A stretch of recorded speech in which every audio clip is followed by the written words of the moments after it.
Welcome to my channel. আমার চ্যানেলে আপনাদের স্বাগতম। আমার আজকের রেসিপি সরপুঁটি মাছের পাতুরি, আর এই রেসিপি নিয়েই আপনাদের সামনে আসছি। এই রেসিপি বানানোর জন্য এখানে আমি মাছগুলো কেটে ধুয়ে নিয়েছি। এবার আমি এর মধ্যে পরিমাণ মতো লবণ হলুদ দিয়ে মেখে নেব। এখন প্যান বসিয়েছি, প্যানে অল্প পরিমাণ তেল দিলাম। তেল গরম হয়েছে, এবার আমি মাছগুলো ছেড়ে দিচ্ছি।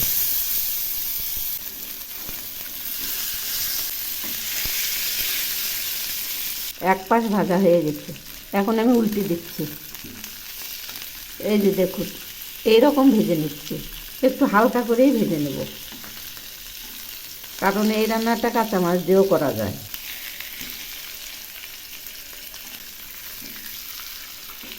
মাছ ভাজা হয়ে গেছে, এবার নামিয়ে নিচ্ছি। এই যে দেখুন, এইরকম হালকা করে ভেজে নিয়েছি।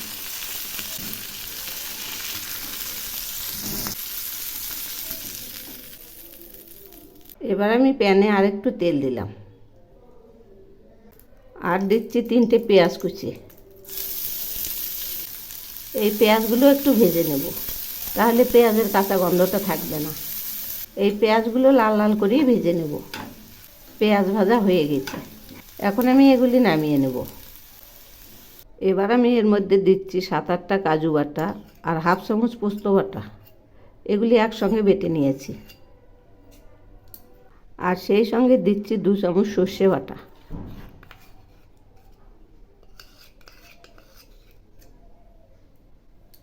আর দিচ্ছি 3টে কাঁচা লঙ্কা বাটা। এবার আমি দিচ্ছি স্বাদ মতো লবণ, আর দিচ্ছি পরিমাণ মতো হলুদ। সেই সঙ্গে দিচ্ছি হাফ চামচ চিনি, আর দিচ্ছি 2 চামচ সরিষার তেল। এখন আমি এই সরিষা বাটা দিয়ে খুব ভালো করে মেখে নেব। এভাবেই সবগুলো মাখবো। এই যে দেখুন, মাখা হয়ে গেছে। এবার আমি এর মধ্যে এই ভাজা পেঁয়াজগুলো দিয়ে দিচ্ছি। ভাজা পেঁয়াজ দিয়ে মাখলে দারুণ টেস্ট হয়। এভাবেই পুরোটা মেখে দেব। এবার আমি এখানে একটা কুমড়োর পাতা নিলাম, আর একটা পাতা এই দিক দিয়ে দিলাম। এই যে দেখুন, এরকম করে বিছিয়ে নিয়েছি। এখন আমি এর মধ্যে একটা মাছ দিলাম।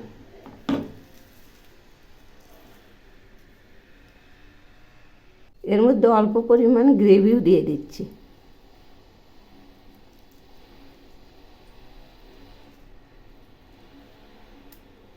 আর দিচ্ছি একটা চেরা কাঁচা লঙ্কা। এখন দেখুন, এইভাবে মুড়িয়ে দিচ্ছি। তো বন্ধুরা, আমার রেসিপি যদি আপনাদের ভালো লেগে থাকে তাহলে সাবস্ক্রাইব করে আমার পাশে থাকবেন, আর কমেন্টস করে জানাবেন কেমন লাগলো। এভাবে আমি ধীরে ধীরে ভাজ করে নেব।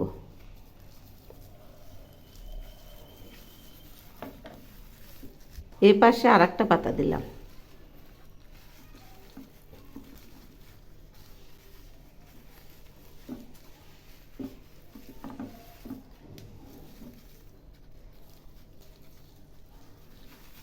এই যে দেখুন, এইরকম হবে। এভাবে আমি সবগুলো ভাজ করে নেব। মাছগুলো প্যানে সাজিয়েছি। এই রান্নাটা আমি একদম লো হিটে করব। এখন আমি এর মধ্যে অল্প পরিমাণ তেল দিচ্ছি, কারণ এই পাতাগুলোও খাওয়া যাবে।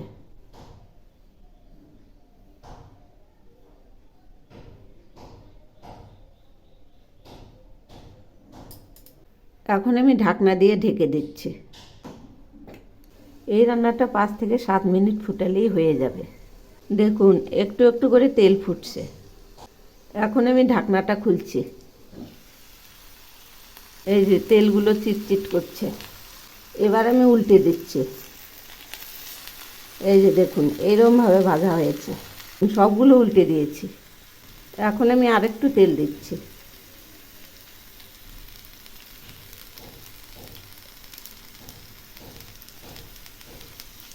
আর ঢাকনা দিয়ে আবার ঢেকে দিচ্ছি।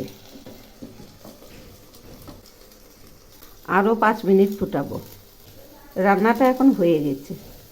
এখন আমি নামিয়ে নিচ্ছি। একটু ঠান্ডা হওয়ার পর পাতাগুলো খুলব। মাছগুলো সব থালায় নামিয়েছি। এবার আমি এই পাতাগুলো মেলে দিচ্ছি। এই যে দেখুন, পাতাগুলো একদম ভাজা হয়ে গেছে।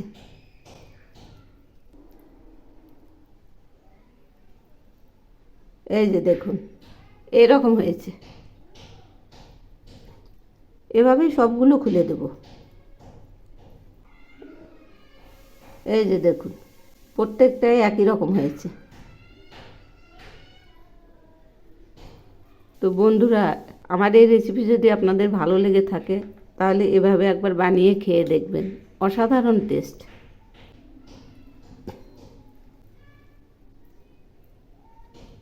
এই যে দেখুন, এইরকম হয়েছে।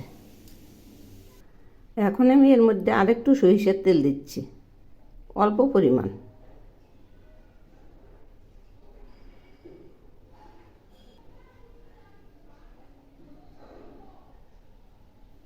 এভাবে রান্না করে একবার খেয়ে দেখবেন, ভুলতেই পারবেন না।